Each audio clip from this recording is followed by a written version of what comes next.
I just want to say a couple of words about Mr. Jennings. So, for those of you who don't know me, hello. I'm Corey Pellerin. I'm an English instructor at Delgado. And tonight I have the honor of welcoming our reader, Alex Jennings. Alex is a teacher, an author, performer, a massive fan of the rapper MF Doom. He is living in New Orleans.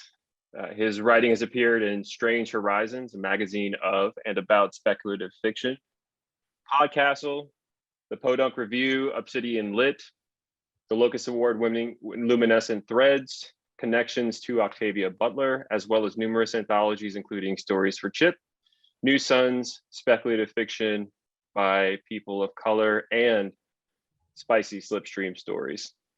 His debut collection, Here I Come and Other Stories, was released in 2012, and his debut novel, The Ballad of Perilous Graves, will be released next year. So, Alex, thank you so much for joining us. What will you be reading for us tonight? Well, we have a lot of time, so I'm going to be reading various things. I've got some short story material, some poetry, and I even have a little bit of essay material. But I think I'm going to start off with poetry.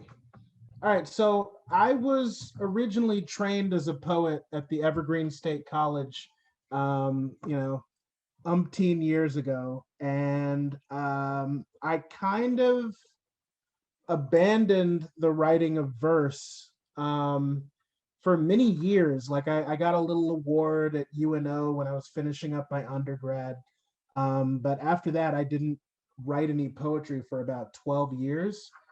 And then a good friend of mine got a hold of a bunch of the poetry that I wrote for our independent contract that we had together at Evergreen. And, taking a look through all those old poems, I could see that most of them were very bad, but some of them actually had promise. And so I started revising those, and I started writing new ones.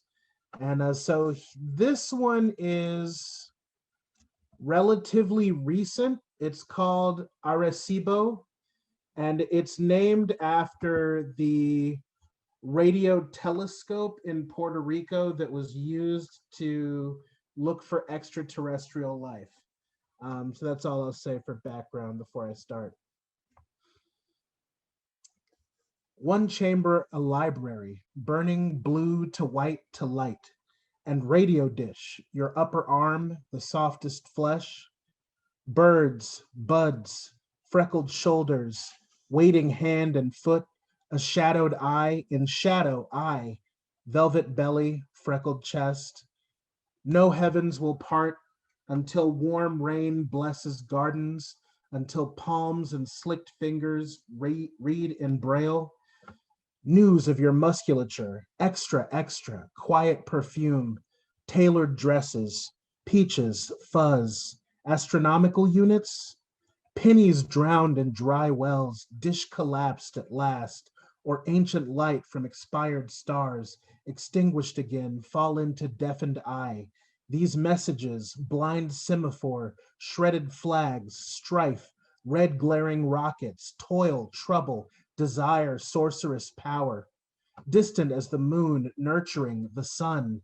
Congregations witness my tongue against your soul, eclipse of bodies and distance, erased by answered prayers. All right. I don't know. I try not to explain my work, so I guess I don't really have anything to say on the back end of that one.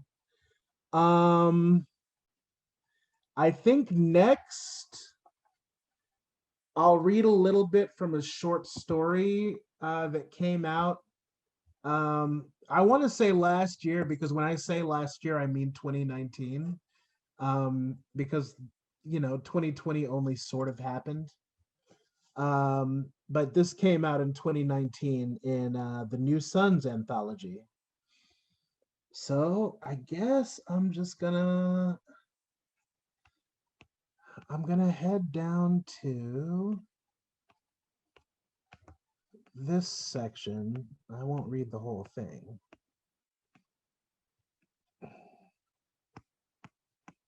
Let's see. Sorry, this is taking a long time, but I'm not used to Zoom readings, so I'm doing this in Word.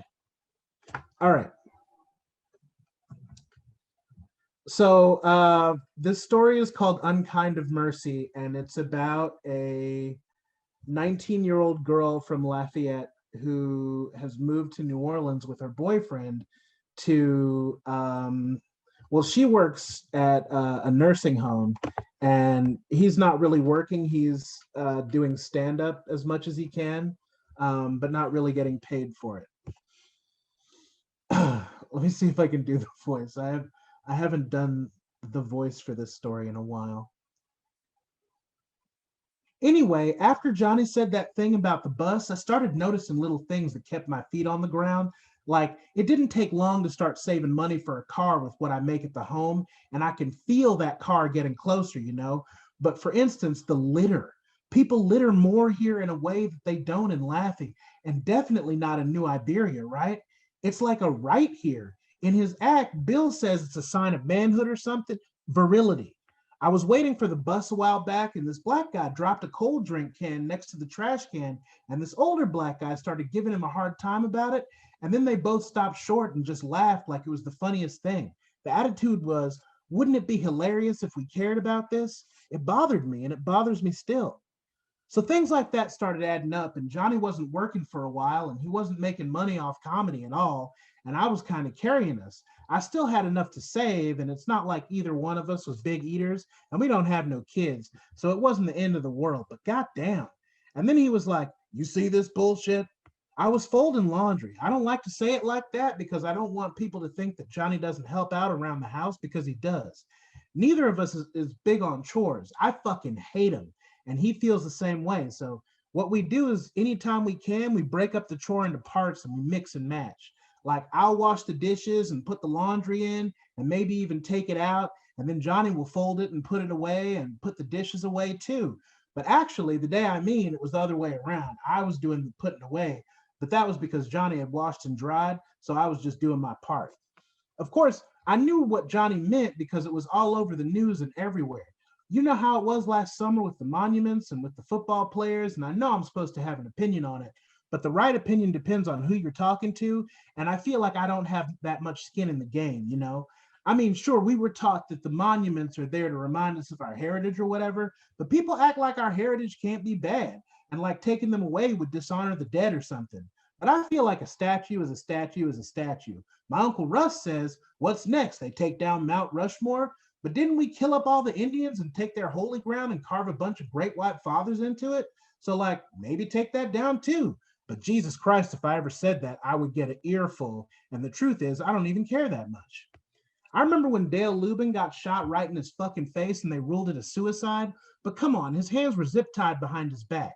Dale was just as white as me and Johnny, but he grew up poor and he was still poor. And when I think about the cops who shot him like that, just going home to their families like nothing happened and just living their lives, I get real mad and I have to stop thinking about it. That's what Johnny brings up every time somebody mentions all the black kids getting shot in the news. And he says, well, you didn't see fucking Dale's face all over CNN. And I mean, he's not wrong, but he's not right either. Anyway, Johnny was talking about the football players kneeling during the Star Spangled Banner, and how when we were at Sunday dinner with his cousins last week, everyone was talking about how disrespectful it is to the flag and the troops, and that's what a lot of people are saying on TV and stuff too. But I've been watching football all my life, and since when do the players come out for the anthem? Not since always, I'll tell you that much. But I listened to Johnny gripe about it a minute while I folded clothes, and really I was folding too slow because the smell of clothes fresh out the dryer is maybe the best smell on the entire earth except for the smell of a baby's scalp. Johnny said, it's a goddamn disgrace is what it is. And that's the first time I felt it. Like, I remember when I was real little and my family would go up to see my Uncle Russ in Chicago at Christmas time. He had this big old house just all piled up on top of itself. Like you'd go up a flight of stairs and you'd think to yourself, that is it. No more house. Nobody would put more house on top of this much house. But when I started on the ground floor where we always came in at the side door by the garage. And of course there was more house because for one thing, stairs led down from there into the basement and there was always more house. I would wake up in the twin bed at like 5 in the morning and I could just feel the whole house full of family sleeping way above me and below me. And I knew I wasn't by myself. And I knew that if criminals or monsters or like enemy soldiers busted in, there were a bunch of people who would literally fight to make sure they couldn't get at me and kill me. And it was the warmest feeling. And that was how I knew what love and family were. It was that kind of occupiedness of our surroundings with other quieter folks. Right then, it was like there were two of me. One of me was normal and listening to Johnny grouse about millionaire football players with so much money that they could take the time to disrespect the flag before doing their goddamn job. But the other me was like a twin sister, a Siamese twin that had been asleep my whole life. But she was awake now and she could feel that not aloneness. She could feel someone else and she didn't know if that someone else would be willing to fight criminals or whoever to save her. And Johnny said, honey, hey, Earth to Elena Rose, where you going to? And I said, nowhere, I'm right here with you, Johnny Lamarck, because it feels so good to hear him say my name and it tastes so good to say his. The next time I noticed was at work, maybe a week later. There was this one guy named Ronald who is not even that old. He has MS and also he's not right in the head, but I think the not rightness is connected to his condition. Well, as soon as I started working there, my supervisor, Yvonne, told me that Ronald doesn't believe a healthy person should have a bowel movement more than once a week. So he would just fight to hold it in as much as he could. And when it came out, it was just god awful. Yvonne showed me what to do and how to do it. And let me tell you, I will not mention any more of that because Christ alive. Anyway, I only mention it now because this was one of those days where Ronald lost the battle and actually went. And I was getting rid of the stuff into the toilet and trying not to really look at it, let alone smell it, because like I said, Christ alive. And I was in the middle of reaching for the toilet handle when I knew there was somebody else in the bathroom with me. That feeling of not aloneness was stronger this time. And I mean, I know I'm only 19, but you know how it is when you experience something that's not in any of the movies, books that you've ever read or anything like that. Like, I mean, the hair did stand up along my arms and I felt a sensation like cold, wet fingertips touching the back of my neck, but there was more to it than that. There was kind of a sound that wasn't a sound. Like I read one time about this deaf guy who was near an explosion, and the closest he ever came to hearing anything was feeling the vibration of it through his feet. It was like that. It was like there was this sense that I wasn't born with, and something was trying to connect with it and had to translate itself to my body some other way. And so I knew someone was with me, but I also knew that that person wasn't paying any attention to me. Like I knew if they were focused on themselves so that if I could see them, they would be standing at the sink staring at themselves in the mirror, but they were as aware of me as I was of them, but not quite, because I knew that if I turned around to look in the mirror, I would not see anyone there. And also there was not anybody there because the person I sensed was not a person. I asked Yvonne about it when we were smoking together out back. I love her so much. She's an older mixed lady whose hair is so nice it looks like a wig. Like seriously, someone should take her hair and make wigs just like it in every color and sell them to drag queens at Fifi's and to anybody who wants to have just like killer hair. Yvonne tossed her fake but not fake hair and was like, you mean like ghosts? And I said, yes, no, yes, but not like ghosts. And I searched for an explanation with my free hand. I mean, like, working here, did you ever feel like you weren't alone when you were sure you were alone, but not like there was a person there with you, like something that's not a person that never was a person, but also isn't bad or scary? And she said, girl, what? And I laughed, and I said, shit, girl, you should see your face right now. And she didn't buy it at first. She was like, is you joking me? And I cackled, but realer than before. And I said, come on. All right. How are we doing for time? Oh, it's 6:18. Okay. We got quite a little ways to go yet. What should be next? Well, here's something. So some of you might not know, but like a thing that people do a lot on Black Twitter is like when they're referring to the pandemic, they'll take the first syllable of the pan and then tack something else onto it. So like panopticon or personal pan pizza or Panda Express. And for that reason, this poem is called Panda Expressed. A tuber and its appliances, a solid laugh, ache low in the spine and weight gain and weight, guitar chords thick as noodles, warmth in foreign suns, or surface tension in water, or tennis grunts and sheened skin and collapsing tears as legacies decline, or you have nothing to prove, lift, lift, borne up by dark palmed hands, passed over and weightless in music or death, or uncaring, or cataracts and closed eyes. Have you been to Addis yet? My father listens on the other line, waiting to hear his name of father, or name of free, or the duty to live and undress and unfold paper into tongues of flame. The pressure of your calloused finger, knife-edged, waiting to split, waiting to be bitten so blood can run out and relief can well in the hollows of your elbows. I said, do you think they can hear us? Do you think they know where we are? Not illness shambling in the streets or beasts with reddened ankles or robot police with hands for feet, but the future, the showing light, the red glow when eyes are shut against the sun. All right. And these Zoom shows are so strange because you feel extra divided from the audience. Like it's really hard to get a read on people's energy when they're watching. And like I have a background in stand-up, so I'm usually used to a more direct energy exchange, and like so the silence can be like deafening. Anyway, all right. So, all right, another longish poem for me. This one is called Exposure, and I feel like the resonance will probably speak for itself, so I'll just charge in.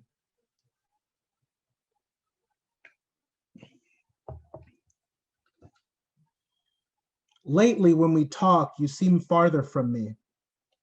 You're sleepy, not ill, and I know it. I rejoice, but I'm reminded that when you leave us, inevitably, your presence will recede like a companion car forgotten in rear view until you are gone and gone in a permanent escape. As your mother, my own mother's mother, all of us. And so, I've known spirits. They've brushed against me in my home, interrupting my vision like bodies in water, cloaked in mystery, offset and angled against my understanding and yours.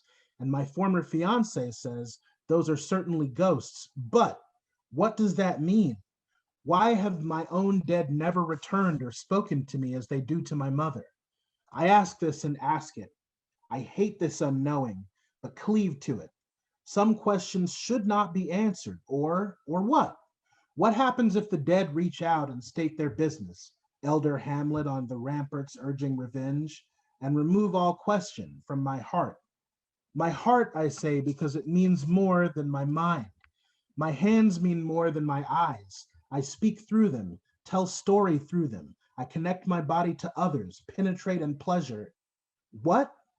Ah, unfinished sculpture, a statue without limbs. Here the sweep of my chest, my masculine tits, forged from sugar and fatted flesh. But why do ghosts appear clothed, like obese and shameful swimmers? For fear? For courtesy to the living? Bare thighs, curved heavy asses, the obscenity of unclipped toes, a spectral grooming, except this is what happens when I ask. My mind turns to foolishness and my nerve erodes. I know you must leave me. Please stay. Please, please, please, please stay. Carry me on your fatherly shoulders as the sun rises and rises to light an impossible day. All right. Another one down. What next? Well, All right, here's something very new. I was contacted by an editor at Current Affairs magazine a while back, and they told me that they were going to release a noir issue this spring, and asked if I had something that I could submit for that or pitch to them, especially as long as it related to like local legend or cryptids. So, I thought for a while and I came up with the idea for this Rougarou story called Them Doghead Boys. And so I'll read a bit from that now. I think the story comes out digitally this week and then later in print in a few weeks. All right, shake it out, shake it out. Me and Lonzo went to George Price High over on OC Haley. Lonzo was tall with big hands and feet, but he gangled and couldn't coordinate. He could play a little ball, but he wasn't real good. Didn't make the team. I didn't either, but I didn't try. I'm wrong, though. It wasn't that Lonzo couldn't coordinate. He was fine. He just didn't have a competitive spirit. If you blocked his shot, if you scored on his goal, he didn't care. He couldn't really pretend that a game was more than a game. He couldn't chase. We lived over on Simon Bolivar, more like brothers than neighbors. He lived next door to me and Aunt Sharon on the far side of a cream-colored double with faded red trim. It had a nice porch, and the old folks would sit out there and drink or play dominoes and talk trash. The thing about Lonzo is he had a hard time. Something about him that just got on some niggas' nerves. So they would devil him at school. I looked out for him when I could. I was never king of my class or nothing. People respected me, especially once I started cutting hair. There wasn't nobody afraid of me or nothing. I wasn't hard and I didn't pretend to be. Nobody made it their business to be on Lonzo all the time, but sometimes Rel Howard or somebody would smack his books out his hands or throw his book sack in the dirty shower water after gym. That kind of shit. Sometimes somebody mess with you and then you mess back a little maybe, or you let him know you too much trouble to keep fucking with and he back down and you forget about it because it wasn't really nothing. Alonzo couldn't do that. Grown folks would tell him, roll it off your back.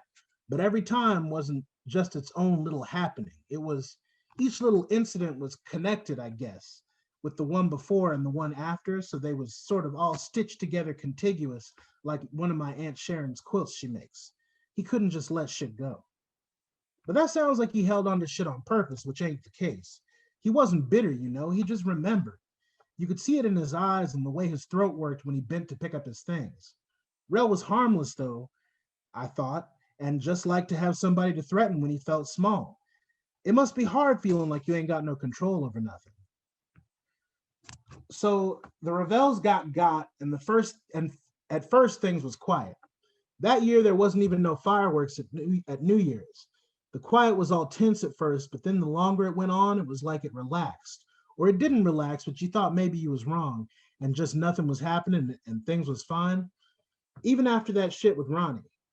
Every now and then you'd see somebody went missing years ago just standing on the corner staring, Like me and Lonzo seen Miss Perline over on St. Andrew just standing outside the community center one night while we was riding our bikes back from Coliseum Park.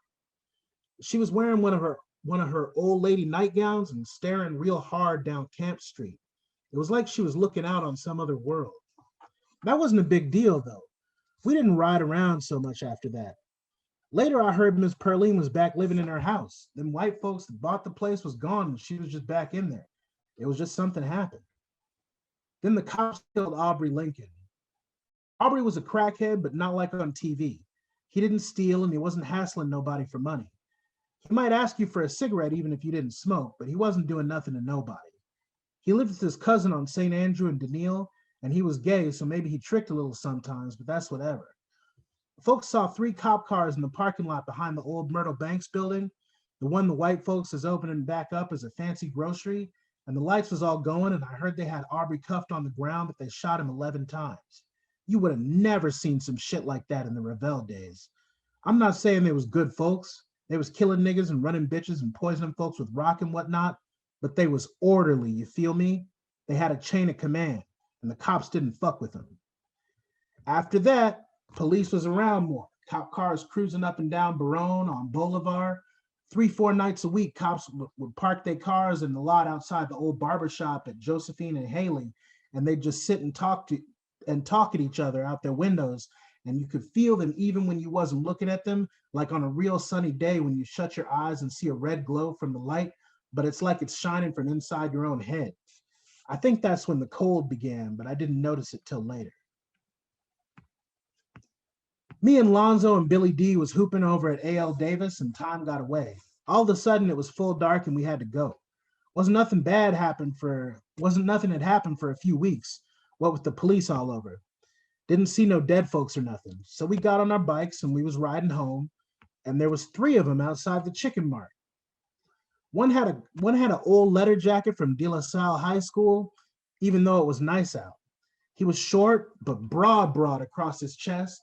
He was just standing, but he looked coiled up like a spring. His head was a mix of dogs. There might have been some boxer in there, some Shar-Pei, because he had jowls and wrinkles, and he had this splash of white on his forehead with these real pretty light brown spots, and his eyes was big and tired, and you could tell he was smart. The one on his right was a Doberman.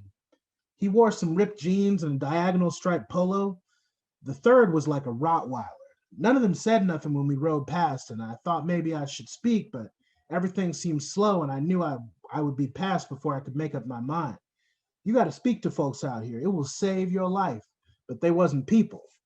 And then I heard Lonzo's voice from far off saying, "How y'all is?" "Beautiful, beautiful," one of them said.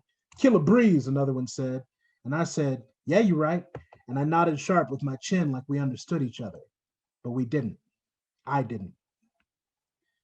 They found the first cop that week, Officer Schreiber. He pulled up out front of the barbershop, and before anybody could join him, he got yanked out his Bronco and worked on and then stuffed dead back in the passenger seat, like just left there to find. I heard he was one of the cops killed Aubrey, but I also heard he wasn't even there. We was over at Aunt Sharon's for Sunday dinner. It was me and Lonzo and Uncle Trev and Keeley, and this cop knocked on the door asking questions. I watched Aunt Sharon fix her face on the way to the door. She dulled herself, made herself smaller, and like she didn't have nothing to say about nothing. So the cop knew before he asked her she didn't know. She sucked her teeth and said, what a waste," and hummed high in her throat like when she was on the phone. The cop said, "Take my card. Get in touch if you hear anything." And as soon as she shut the door, the light came back into her face, and she grunted that grunt that says, "Well, now I've heard everything," and dropped the card in the kitchen trash. "You think somebody put a vampire on him?" Lonzo said, his eyes all glossy and shining. "Nah," Aunt Sharon said, "too much blood." All right. That's a fun little story. I really had a good time writing it. I've been living in my apartment for, my God, it must be like 12 years now. And so back in the day when I first moved in, the Hankton gang ran pretty much all of Central City, and things were quiet. They held it down really well. But then the Hanktons got swept up, and like 80 of them were arrested. And after that, for a little while, it was kind of the Wild West out here in this neighborhood. Like, my block has always been very quiet, but right on the corner of Brainerd and Josephine, there was a murder a while back. And it wasn't even late at night or anything. It was like 6 or 7 in the evening. And I heard the shot, and later came to find out what happened.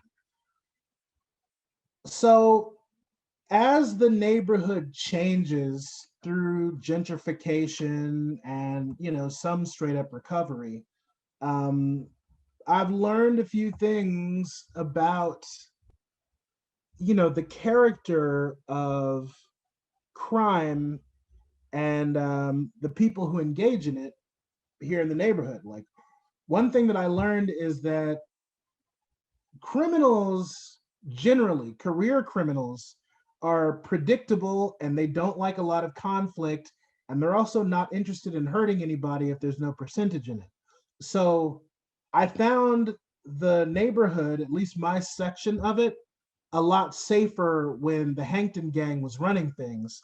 Because after that, like kids would start coming into the neighborhood from other neighborhoods, and like these weren't actual gangsters. They were just like these were kids that had seen too many hip hop videos and thought they were hard, you know. And them, their actions were hard to predict. And so I'm glad things have settled down over here. All right, how is everybody doing? Everybody good? Yeah, it's Everybody doing can hear great. me all right? Really good. All right, what would you guys like to hear next? Like, I've got material from the novel, I've got other short stories to read from, I've got like a ton of poetry. Anybody have any preferences? You said you have material from the novel? Uh-huh. I do indeed. All right, That would be amazing. Let me go for that. All right, so a little background on this novel. I moved to town in the summer of 2006, in the wake of the storm. And a little while after I moved here, I started seeing stories in the paper about kids who are forced to return to the city without their parents and like live on their own and attend school, without that kind of like parental structure and support to help them make it through. So that made me think about the fantasy books that I read as a kid and how many of the main characters were orphans, but some of them were not, but were still living on their own, like especially Pippi Longstocking.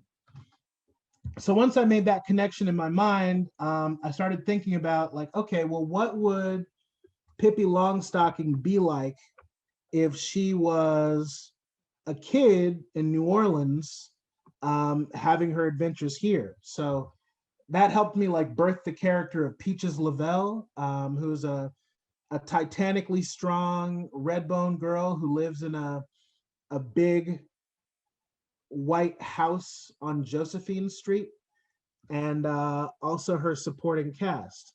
And I'll say a little bit more about them later, but right now I'm going to read the section when my title character, Perilous Graves, first meets the love of his natural life, Peaches.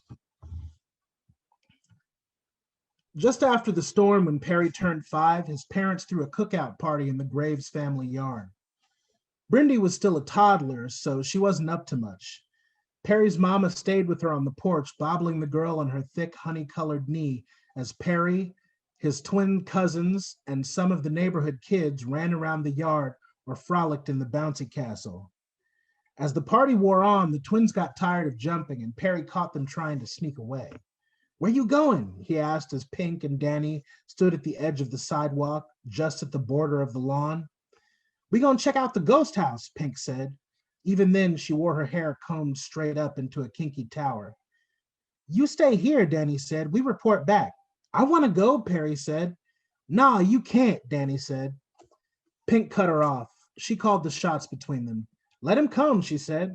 "We won't let nothing happen. Besides, what if there really is a ghost? We'll need a big, strong man to protect us." Perry was a little scared, but he puffed out his chest anyway, and together they went. "It looks like a big cake," Perry said as they stepped into the house's overgrown yard. "Moldy cake, maybe," Danny said, all creepy. It was creepy, Perry had to admit. While the house itself reminded him of a wedding cake, the gnarly, leafless oaks, the sagging porch, and the falling off shutters reminded him of Scooby-Doo. Pink led them around the side of the house and to the screened-in porch and back. The rusted storm door stood open, fallen half off its hinges. Inside stood a splintery porch and what looked like a stack of newspapers made mush by the wet, but still bound together by a yellow plastic ribbon. The place smelled damp and old, the way Perry imagined a mummy's tomb would, or no, Dracula's coffin room. Looking back, Perry didn't think Peaches had any animals living with her at the time. Maybe a dog or a couple cats, but certainly not the menagerie she assembled later on.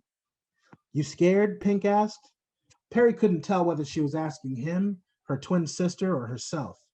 I ain't scared, he said, just to be safe. But if you scared, we can go back. I ain't scared, Pink said. Let's go.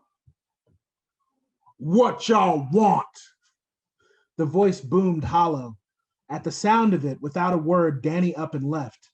Perry saw her go out the corner of his eye, and he could tell from the way Pink stood very, very straight that she would have gone too if terror hadn't rooted her in place. Perry's own limbs felt light and springy. He knew that if he turned and ran, his legs would carry him faster than they ever had before. But he stood his ground because this was something new, and such strangeness so close to his everyday world could not be ignored. Who you is, little girl? What y'all want with my house? Pink reached down and grabbed Perry's left arm. The motion had been painfully slow, but her grip was hard enough to hurt. Let's go, she said. I ain't scared, Perry said. And this time, even as he said the words, he realized they were true. I ain't scared of no haints. What you want, haint? I want your toy cars and a monkey on a unicycle, said the voice. And bring me one of them snowballs from the machine while you at it. Haints don't need toys, Perry said. And haints can't eat snowballs, no way. You're the dumbest haint I ever met. Pink yanked at Perry's arm, but she couldn't seem to get herself moving any other way. They just stood there while Perry challenged the disembodied voice that rang from the darkness of the haunted house. Well, then what about my monkey? And anyway, haints can too eat snowballs. I eat them all the time. Snowballs is haint food. Everybody know that. Now Pink seemed to realize that while the voice was scary, its words were utterly ridiculous. Wait a minute. Who that is? Who you is? I asked you first. I'm Pink Marie Antoinette Duvalin. Well, I'm the ghost of Beanie Weenie.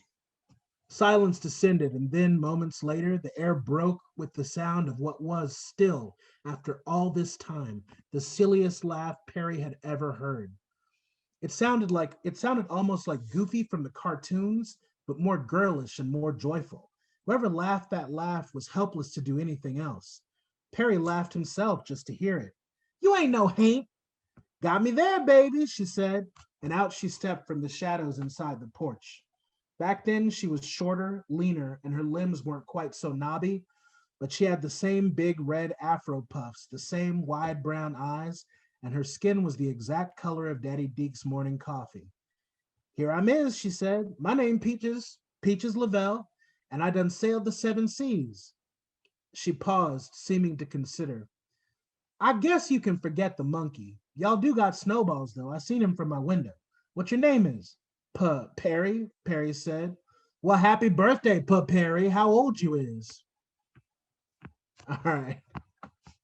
So that's that section. I think I'll read another right quick. Let's see. I should have bookmarked this first, but I hadn't decided to read it yet.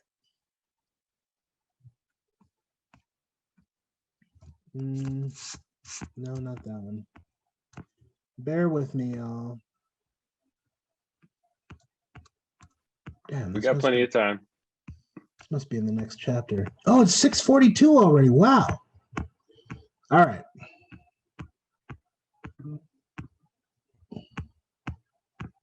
I'm actually still working on this, so some things have shifted around. It's due at the end of April, and I don't know whether I'm going to hit that deadline or not. Hard to say, because like a lot of stuff needs reshuffling, and this area of the business is very new to me, you know. Like I've revised this novel many times over the years, but I don't know. Like it's just hard to explain how different this is. My editor, however, Nivea Evans, is just fantastic, and I couldn't ask for anyone better to work with. So let's see. I think we are almost there. A little background about this. So The story mostly takes place in a sort of alternate reality version of New Orleans where music and magic are the same thing. It's like New Orleans, the real New Orleans does exist, but it's a little bit different from our own. Anyway, NOLA, the alternate New Orleans, is very different from the city we live in. And this is going to explain one of the ways in which that is true. One time, Perry and Peaches were walking home from Hanson's snow blizz, just the two of them. Brindy, Perry's little sister, had been sick with the flu that week, so she couldn't come run the streets the way they normally did on weekends and after school. After missing the Chapatula Sky, Perry and Peaches had waited and waited for another. In the end, they decided to walk and set out unhurried, sure that they could catch the next car a stop or two up. Of course, things hadn't worked out that way. Anytime they took a particular path somewhere, they never went the same way back. Chapatulas was quiet that day, especially for a Saturday, but there was no mystery as to why. Before they'd even left the house, Perry's father warned them to watch out for graffiti. WWL's paint report says it's pretty heavy up there today, he'd said. I'm sure I don't have to warn you to steer clear. We will, Mr. Junior, Peaches said, wide-eyed and sincere. Perry's father suppressed a scowl. Peaches insisted on calling him Mr. Junior instead of Mr. Graves. Well, Mr. Graves, your granddaddy's name, Peaches had explained once when Brindy asked her why. No, it ain't, Brindy said. His name is Daddy D. Yeah, but people who don't know him call him Mr. Graves out of respect. I guess, Perry had conceded. So there you go. That's his name. And your daddy's name is Mr. Junior because he's Deacon S. Graves Jr. Besides, he likes it. He does not. Yeah, he do, Peaches said. He just don't know it. He likes having a name only I call him. And don't dilly-dally, Perry's father had warned. I don't want you running into any Peabodys out there. Perry shivered. Paint bodies. They weren't any more dangerous than the zombies, but they were far more disruptive, snarling traffic and strewing trash with their unending parades. Of course, graffiti tags were the scourge of Nolan drivers. Since the storm, street artists had figured out a way to paint graffiti not just onto buildings or other stationary objects, but onto the very air, and their loudly colored signatures, figures, and stylized mottos would hang on the air for days and days until they were either cleared away by the city or faded away on their own. Or that is, they would if it weren't for Peabody's. Perry had learned both at home and in school that it was best to steer clear of graffiti. If a person were to walk through a tag, he'd find himself disoriented and dizzy, an unpleasant tingling sensation rolling through him in waves until the graffiti sickness passed. Perry himself had seen a man walk through a tag and begin throwing up flower petals. Folks in NOLA referred to that nasty business as the color rushes. But not everyone considered the rushes a sickness. Some people actually liked the feeling they got from walking through the tags, the weird things that happened to them inside and out, so much that they cared little for anything else. They forgot all about their wives, their children, their friends, their families, wandering into parades, searching night and day for more tags. And after walking through enough tags in a short enough time, permanent effects began to set in, and a person became a Peabody. By the time they reached Valence Street, passing at least 5 tags along the way, Perry and Peaches had lost interest in the trolley. One passed overhead, humming softly to itself, and they ignored it. Once they'd crossed the street, Peaches stopped walking, hands on her hips, and cocked her head. I smell him, she said. Nasty. Smell who? Perry asked. Uptowners? Peaches shook her head. Gangbangers smell like weed and too much cologne. By now, he smelled them too. Their rich and complex stench. Perry detected notes of armpit, booze, tobacco, and urine, preceded them by several blocks at least. It must have done because Perry heard no music or shouting. I want to watch, Peaches said suddenly. Watch what? I want to watch him pass. Watch the... Why would you do that? Perry asked. How would you do that? They'll trample anything in their way, even you. You know the safaris they got in City Park? You know how they set up them things, them hidey places, so they can watch the ducks and the kites and giraffes and shoot at them without animals knowing? Yeah, we got time. I can make one right here on the street and they won't be able to get at us. You want to make a blind? Perry said. We don't have time. Just gathering the sticks and grass would take. Don't need no sticks or grass, Peaches said. This ain't the park. We got to blend in. How? Wait here, Peaches said. I'll be back directly. Excited by her own genius, Peaches twirled away, half jogging, half dancing up Valence Street. She stopped at the first car she came to, a little red hatchback parked on the curb at Valence and Annunciation. She cupped her hands around her eyes and leaned in to stare through the tinted windows. Satisfied, she knelt down and rolled the car onto her back. Perry's mouth went dry. This was hardly the first time he'd seen Peaches do something a girl her size shouldn't have been capable of, but this was by far the heaviest thing he'd ever seen her lift. She stooped slightly, but from the way she positioned herself, wobbling a little, taking one or two running steps in one direction then another, he realized it wasn't the weight that bothered her. It was balancing the car on her back. She seemed to find a grip that worked for her and jogged toward Perry with her prize. Isn't that somebody's car? He asked.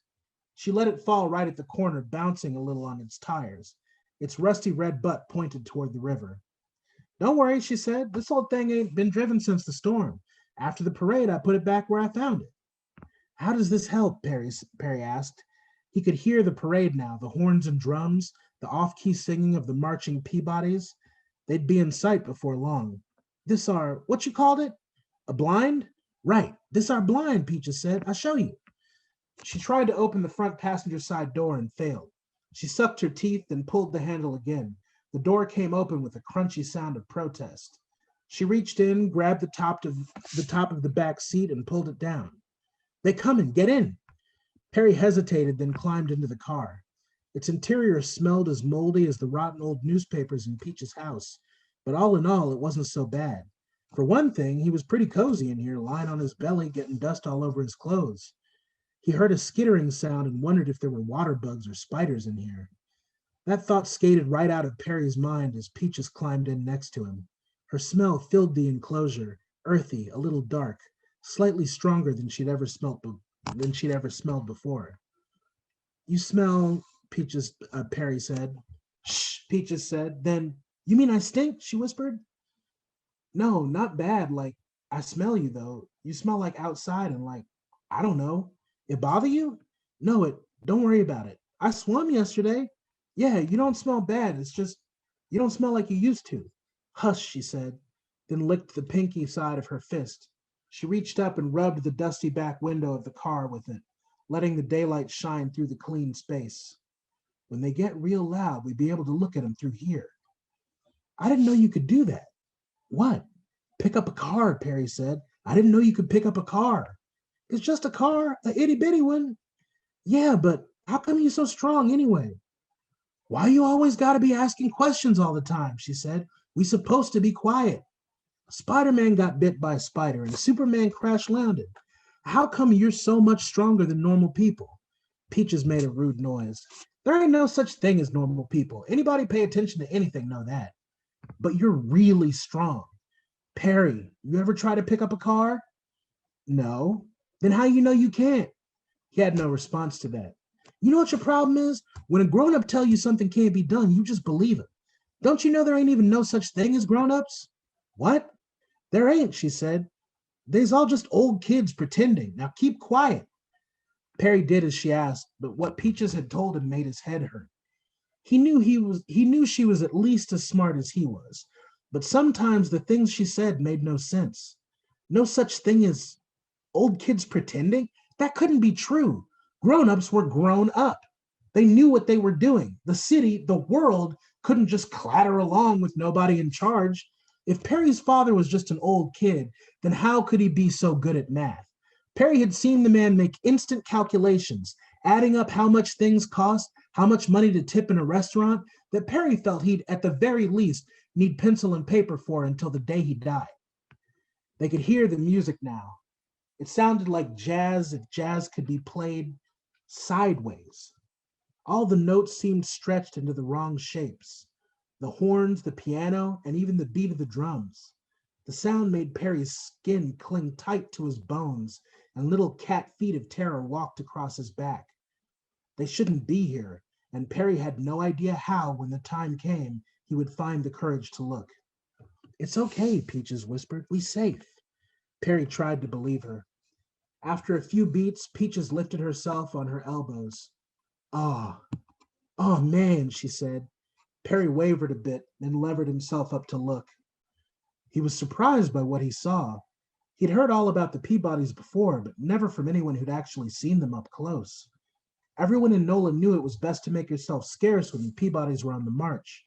Well, they were always on the march, but there were only a few crews, so it was enough to steer clear. Perry had always imagined them as inhuman monsters, wizened and made ugly by the effects of the paint, but they looked healthier than he expected. Somehow, he'd also imagined them as naked, and in the large mass of them, Perry thought he saw maybe one or two naked ones, sunburned and paint-streaked, but most of them wore costumes cobbled together from common household items, ordinary street clothes, and the kind of novelty masks you could find in any of the tourist shops on Decatur or Canal. All their costumes were spattered with layers upon layers of paint. Some of their coloring was so thick, so caked on, that it actually did make them look inhuman.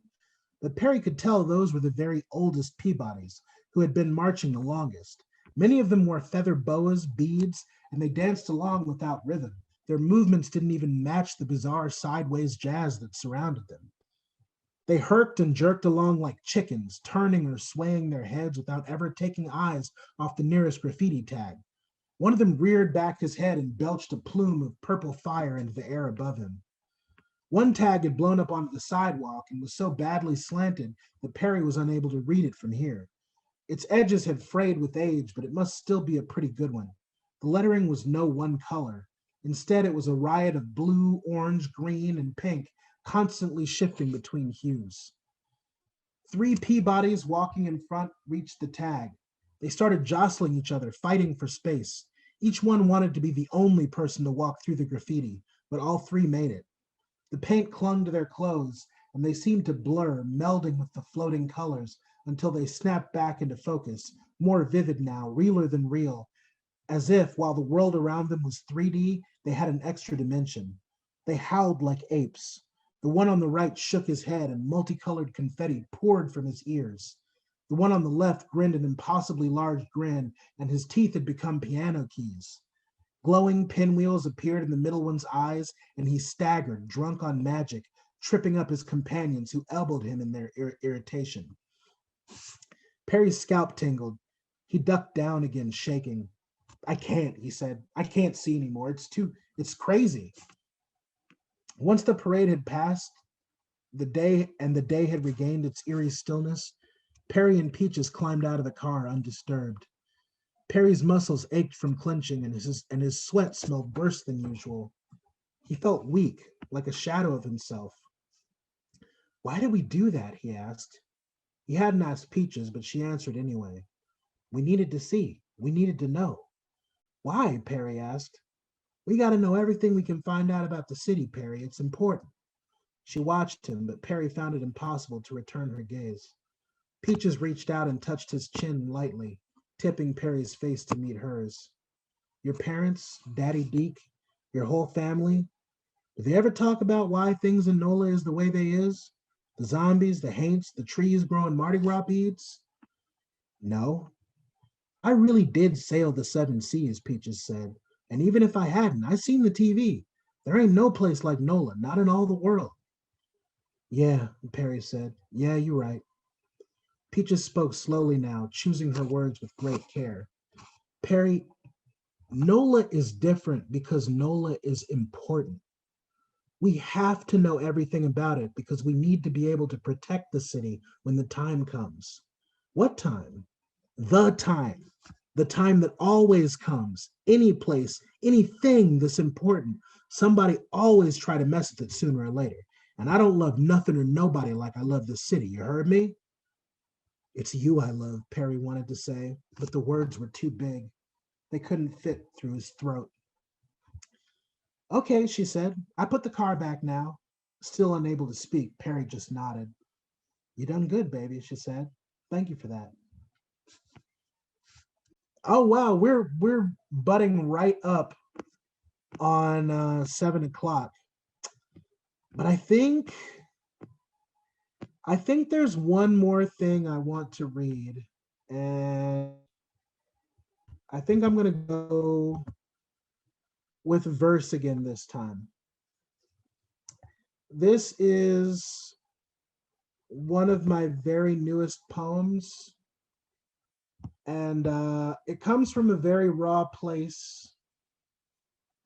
And anyway, I'll just explain the title. Hypogeusia is the name for a condition where you lose your sense of taste. And so that's where this poem comes from. A lost taste for surgery, something the Lord made, and limbs in plaster cast carved from wood, distorted in too quick ascent, unnamed for lack of pressure, identity erased, ridiculed exposed, a bed unmade, nude bodies swelling under sun and salt water, salt flesh, full breasts above a rippled reflection, my own and yours, but separate, shapely. Rough house and horses trotting, and luck is a curved blade when the baby went away, a future dwindling, walking backwards, fired calves, mourn without me, connected across town. I complain to doctors, tasting the food you eat, your tiring walks, removed to build and firm and growing, informed and glowing, launch pad, earthquake, lights left on and reading asleep. The opened earth and fault line slippage and laughing after orgasm arguments, entire cities lost to sunken libraries, Alexander, Tim Bucktooth, cow licks and false starts, words withdrawn, unspoken, a lifeless, lightened, wind-born arrogance, my hall of fame, my museum of failure, Jason Todd's bell-jarred robin, my parents are dead, my parents are dead, my parents fat, free, reduced to treasure, unending San Andreas and sprites unused to control, the oldest version in a Northwest dorm room, the child who died, the child who left, the broken heart, the wounded deer, tree spirits nestled in wooded hollows, the drugs, the visions extant, eyes shut, feet sealed from the future and glowing green, and smell it.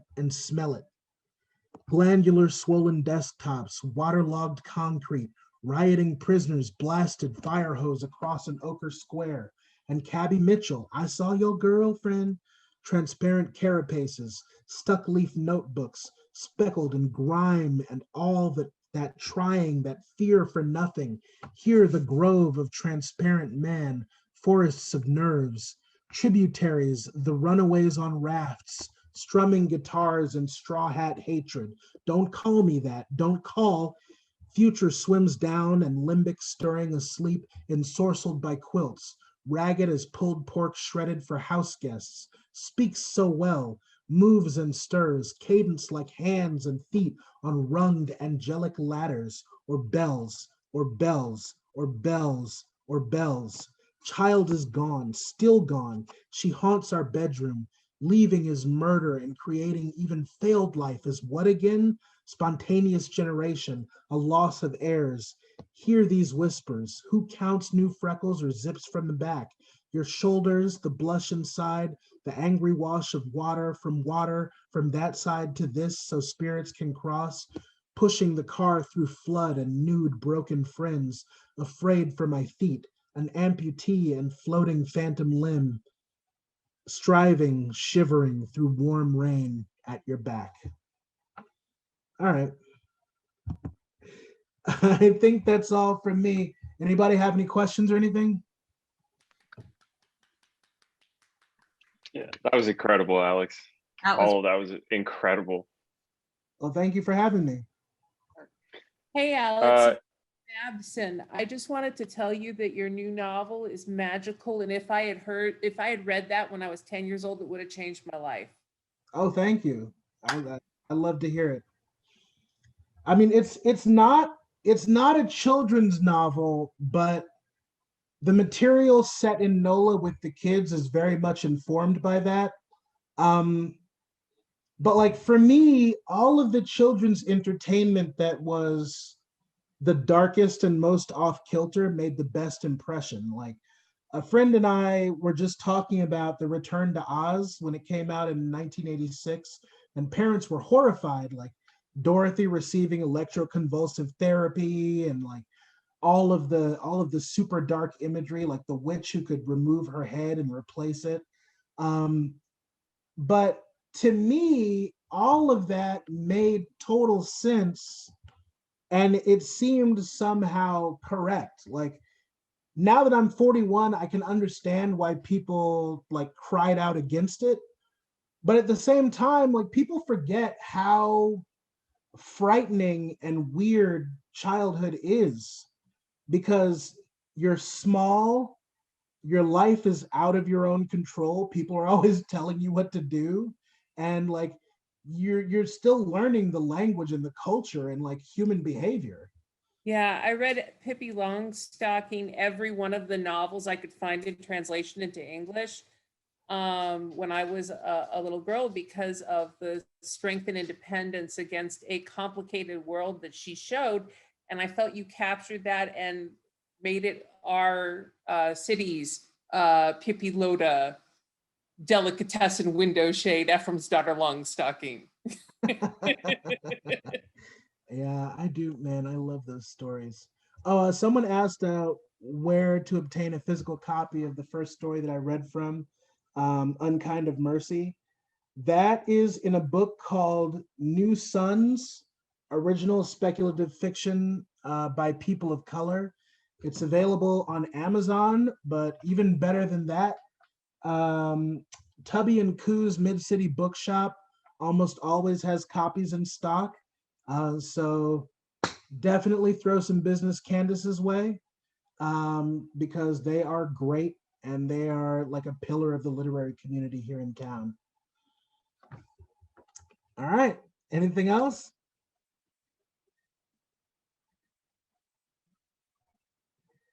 Guess not. Where can we get the Peaches book? When is that coming, and where will we get it? It's coming out in about a year. We don't have a firm release date for it because we're still working on the final version. But like what we're shooting for is March of 22, and it should be in bookstores everywhere, and there'll be an audiobook and everything else. Are you going to read the audiobook? Probably not, but maybe. I mean, if they let me, I totally will. That would be a lot of fun. And I mean, I've got a little bit of voiceover experience, so maybe they'd be into it. Well, I would be into it. That was phenomenal. Thank you so much. I thoroughly enjoyed that. Thank you. Thanks everybody for coming. You know, especially with what we've been through in the past year, connecting with other people in an imaginative and creative way is so much more important even than it was before. So I really appreciate the opportunity to connect with you and to share some of my work with you. Alex, thank you so much, Alex. I'm also interested in, I was browsing your website. You have an essay on Jordan Peele's Us. Yes. But I think the link appears to be broken or something. But oh no. All right, I'll have to fix that. Maybe the magazine where it first appeared is like not up anymore. So I'll figure that out and get that back up. Cool. Thanks for letting me know. I don't always have time to check on the links to make sure they're still viable. So sometimes things like that slip through the cracks.